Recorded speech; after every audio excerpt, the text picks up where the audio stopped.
Master mind کی videos میں آپ سب کا ایک بار پھر سے خوش آمدید۔ چلتے ہیں ہم کہانی کے بقیہ حصے کی طرف۔ ہم نے یہ طریقہ اپنایا اور ایک بڑے برگد تلے قیام کیا۔ بارش تقریباً 2 گھنٹے تک برستی رہی۔ ہم لاکھ احتیاط کے باوجود اچھی طرح بھیگ گئے تھے، مگر ہمارا سامان جو مضبوط فوجی تھیلوں میں بند تھا مکمل طور پر محفوظ تھا۔ دن کے 12 بجے ہمیں زمین کچھ ہلتی ہوئی محسوس ہوئی، یوں لگ رہا تھا جیسے زلزلہ آ گیا ہو۔ ایک عجیب سی گڑگڑاہٹ تھی جو مسلسل سنائی دے رہی تھی اور برابر قریب سے قریب تر ہوتی جا رہی تھی۔ کمانڈو 1 کچھ دیر کان لگا کر یہ آوازیں سنتا رہا۔ ایک دو بار اس نے آسمان کی طرف منہ کر کے کچھ سونگنے کی کوشش بھی کی، پھر وہ یکدم زمین پر اونٹے منہ لیٹ گیا اور زمین سے کان لگا کر کچھ سننے لگا۔ ہم اس کی حرکات اور اس کے چہرے کے تاثرات کو بغور دیکھ رہے تھے۔ وہ کچھ پریشان سا دکھائی دینے لگا۔ پھر اس نے سیدھے ہو کر بیٹھتے ہوئے کہا، دشمن نے ٹینکوں سے حملہ کرنے کا ارادہ کیا ہے شاید، اور وہ اپنے ٹینکوں کے ساتھ ہمارے فوج کی طرف پیش قدمی کر رہا ہے۔ پھر اس نے اپنے بیگ سے پاکٹ ٹرانسمیٹر نکالتے ہوئے کہا، میں میجر صاحب کو صورتحال سے مطلع کرتا ہوں۔ آپ لوگ ذہنی طور پر ہر قسم کی صورتحال سے نپٹنے کے لیے تیار ہو جائیں۔ کمانڈو 1 کی باتیں سن کر ہم نے محسوس کیا کہ ایک عجیب جوشیلی سی کیفیت ہم پر طاری ہوئی اور ہم ہر طرح کے حالات کا مقابلہ کرنے کے لیے بالکل تیار ہو گئے۔ کمانڈو 1 نے ٹرانسمیٹر پر میجر صاحب کی فریکوینسی سیٹ کرنے کے بعد اپنا پیغام نشر کرنا شروع کیا۔ Hello chief, commando 1 calling you, over. Hello chief, commando 1 calling you, over. وہ بار بار یہ الفاظ دہرا رہا تھا۔ چند لمحوں بعد ہی میجر صاحب سے رابطہ قائم ہو گیا۔ Yes chief, attending you commando 1، over. Major صاحب نے کہا، سر میں نے ابھی ٹینکوں کے چلنے کی آواز سنی ہے اور میرا اندازہ ہے کہ وہ ہماری طرف ہی بڑھ رہے ہیں، اوور۔ اس نے ٹرانسمیٹر کو منہ کے قریب لا کر اور بٹن دبا کر اپنا پیغام نشر کیا اور بٹن کو چھوڑ دیا تاکہ میجر صاحب کا جواب سن سکے۔ وہ کہہ رہے تھے، کمانڈو 1 صورتحال خطرناک ہے، 1 منٹ ٹھہرو، ابھی بات کرتا ہوں، اوور۔ سر ہم آپ کے حکم کے منتظر ہیں، اوور، کمانڈو 1 نے کہا اور میجر صاحب کی دوسری کال کا انتظار کرنے لگا۔ دوسری طرف میجر صاحب کسی سوچ میں گم تھے یا پھر کسی سے مشورہ کر رہے تھے۔ چند لمحوں کے بعد ان کی آواز سنائی دی، ہیلو کمانڈو 1، یہ ٹینک ہم تک نہیں پہنچنے چاہیے، اوور۔ سر آپریشن کے لیے گائیڈ کریں، اوور۔ کمانڈو 1 نے کہا، کمانڈو 1 تم حالات کے مطابق اپنی مرضی سے ایکشن کر سکتے ہو، اوور۔ Right sir, over. مزید کوئی بات اور؟ نو سر، تھینک یو، اوور۔ اللہ تمہاری مدد کرے، اوور۔ کمانڈو 1 نے آمین کہتے ہوئے ٹرانسمیٹر بند کیا اور ہماری طرف دیکھنے لگا، جیسے ہمارے چہروں سے ہمارے ارادوں کا اندازہ کرنا چاہتا ہو۔ اس نے ہم تینوں کو بڑی گہری نظروں سے دیکھا اور ایک لمبی سانس لینے کے بعد بولا، پیارے ساتھیوں، اللہ کے سپاہیوں اور وطن عزیز کے محافظوں، اس وقت ہم انتہائی خطرناک صورتحال سے دوچار ہیں۔ ہمارے پاس اسلحہ کم ہے اور وقت نہ ہونے کے برابر۔ ہماری فوج ہم سے نہ صرف دور ہے بلکہ شاید افرادی قوت بھی تھوڑی ہے۔ دشمنوں نے اپنے ناپاک عزائم کو پورا کرنے کے لیے ٹینکوں کی مدد سے حملے کا منصوبہ بنایا ہے۔ یہ خوفناک گڑگڑاہٹ جو لمحہ بلمحہ ہم سے قریب تر ہوتی جا رہی ہے، ہماری پاک دھرتی کو نیست و نابود کر دینے اور ہمارے معصوم عوام اور بہادر جوانوں کو ختم کر دینے کے منحوس عزائم کی پہلی قسط ہے۔ پہلی قسط کے طور پر ہم تک پہنچ رہی ہے۔ ان حالات میں ہمارا فرض ہے کہ ہم اس آواز کے پیدا کرنے والے ٹینکوں کو اور ان ٹینکوں کو ڈرائیو کرنے والے ہاتھوں کو یہیں روک دیں۔ میجر صاحب نے بھی ہمیں ان کی پیش قدمی روکنے کا حکم دیا ہے۔ اس مقصد کے لیے ہم لوگ خود منصوبہ بندی کر سکتے ہیں۔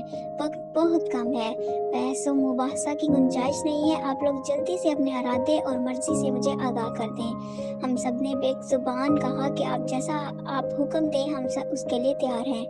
تب چند لمحے سوچنے کے بعد اس نے کہنا شروع کیا، میرے بھائیوں، جو بات میں کہنے جا رہا ہوں شاید وہ انتہائی مشکل بات ہے، بہت ہی کٹھن مرحلہ ہے، ہاں بہت ہی کٹھن۔ میں آپ لوگوں سے آپ کی جانیں مانگنے جا رہا ہوں۔ جو پلان میں نے بنایا ہے اس میں موت یقینی ہے اور بڑی دردناک موت، لیکن سب سے پہلے میں خود کو اس کام کے لیے تیار ہوں۔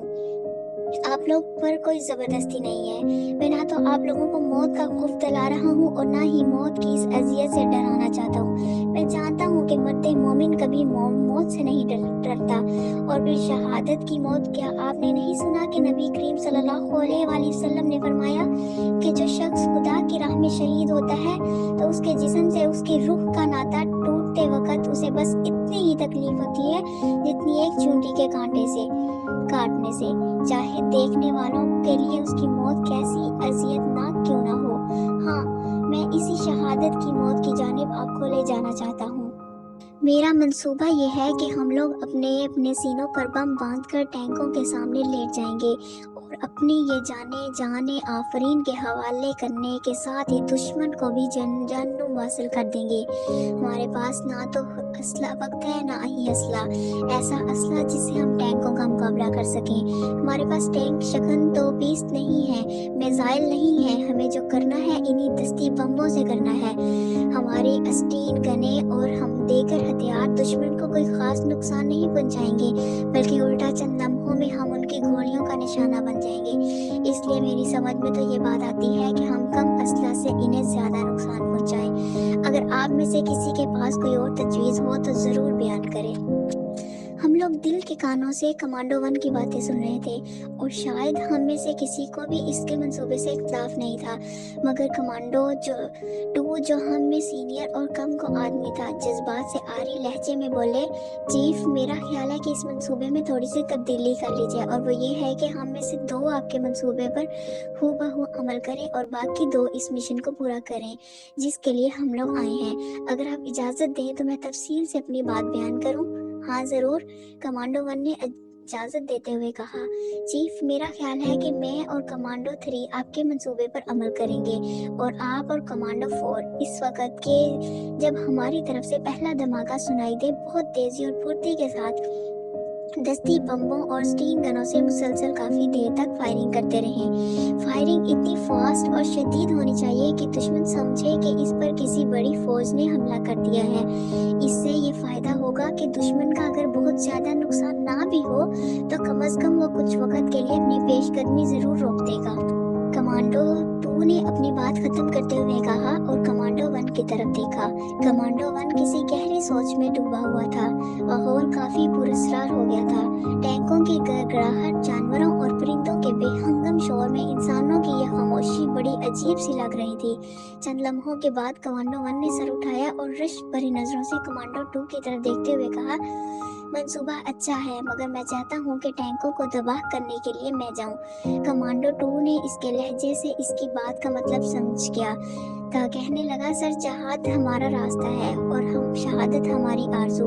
हम अल्लाह से शहादत की ज़िंदगी और शहादत की मौत की दुआ करते हैं। ये वक्त जहाद है, इंशाल्लाह हम सबको शहादत नसीब होगी। मगर आप अपने मिशन को भी याद रखें। अगर अल्लाह ताला ने इस फौरी मार्के के बाद भी आपको ज़िंदगी बख्शी तो वो मिशन ज़रूर पूरा होना चाहिए और मैं समझता हूँ कि उसके लिए आपका जिंदा रहना ज़रूरी है। बम बांधकर टैंकों के नीचे हम लेटेंगे, आप फायरिंग करेंगे और अगर अल्लाह जिंदगी दी तो असली मिशन को पूरा करें। सर ये मेरी ज़ाती ख्वाहिश है, कमांडो 2 ने बड़ी लाजत से कहा। अल्लाह के रास्ते में पहले जान देने के लिए हमारे दरमियान ये जज्बाती कश्मकश बड़ी मुतासिर कुन थी। हर शख्स की ख्वाहिश थी कि वो पहले अपने वतन अजीज पर कुर्बान हो, वो सबसे पहले अपने माल के हकीकी से मिले, मगर वक्त कम था और दुश्मन बिल्कुल सर पर आन पहुंचा था। इसलिए बहसों तकरार को छोड़ते हुए कमांडो 2 की तजवीज़ पर अमल दरामद शुरू किया गया। हम लोगों ने अपने अपने थैलों से दस्ती बम निकाले और कमांडो 2 और कमांडो 3 के जिस्मों पर मुख्तलिफ जगहों पर बहुत से बम बांध दिए। 2-2 बम उन लोगों ने अपने हाथों में थामे और जाने के लिए बिल्कुल तैयार हो गए। वो बड़ा रक्त अंगेज मंजर था। सुनसान जंगल में 4 जवान खड़े थे जो रंग और नस्ल के एतबार से मुख्तलिफ थे, जुबान और इलाके के लिहाज से जुदा थे, कौम और बरादरी में अलग थे। उनके दरमियान सिर्फ और सिर्फ एक ही रिश्ता था, दीन का रिश्ता, दीन की खातिर हासिल किए गए वतन का रिश्ता, वतन की हिफाजत के लिए बनाई गई तंजीम का रिश्ता। शायद 4 सगे भाइयों में भी इतनी मोहब्बत और एक दूसरे पर जान निछावर कर देने वाला लाजवाब और बेमिसाल जज्बा ना पाया जाता हो जितना इन चारों में था। हम लोग मोहब्बतों की इंतहाई शिद्दत से एक दूसरे से गले मिल रहे थे और फिर कमांडो 2 और 3 अपने मिशन पर रवाना हो गए। दोस्तों, अगर आपको हमारी वीडियो पसंद आई हो तो हमारे चैनल को सब्सक्राइब करें, वीडियो को लाइक करें, शेयर करें और बेल आइकन को दबाना मत भूलिएगा ताकि हमारी हर आने वाली वीडियो आप तक पहुंच जाए। मिलते हैं अगली वीडियो में, तब तक के लिए अल्लाह हाफिज।